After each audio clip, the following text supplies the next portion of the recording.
Riz fait partie des quelques 7 millions d'électeurs recensés dans tout Madagascar. À cause de son handicap, il ne pourra pas faire la queue pour attendre son tour le jour de l'élection. Aujourd'hui âgé de 42 ans, Riz a voté lors du premier tour de la présidentielle dans le quartier de Soanejan. Apparemment, tout s'est bien passé. Avec sa béquille, il a mis 5 minutes pour faire son choix.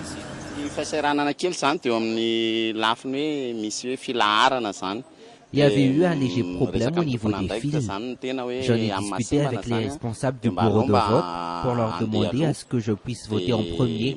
Tout le monde a accepté à ce que j'ai cette priorité. J'ai pu voter pas plus de 5 minutes.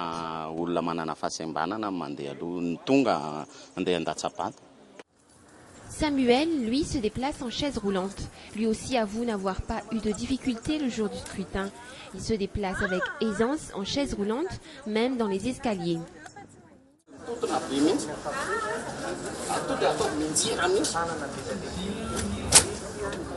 Le jour du vote, Samuel avait eu peur d'être devancé par les autres. Apparemment, il a eu beaucoup de chance.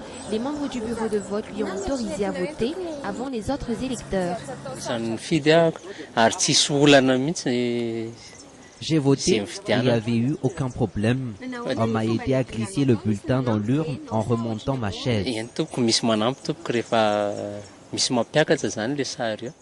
La peur du regard ou du jugement des autres, un problème commun pour les personnes en situation de handicap quand ils se retrouvent dans un lieu public. Mais ils ont quand même pu voter. Malgré tout, des mesures spéciales devraient être prises pour les élections à venir.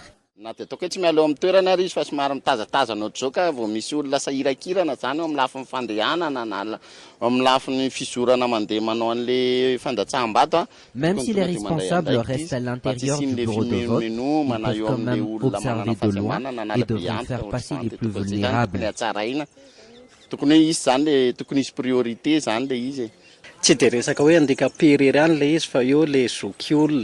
Il devrait y avoir une priorité, comme les femmes enceintes ou les personnes âgées, elles devront passer en premier.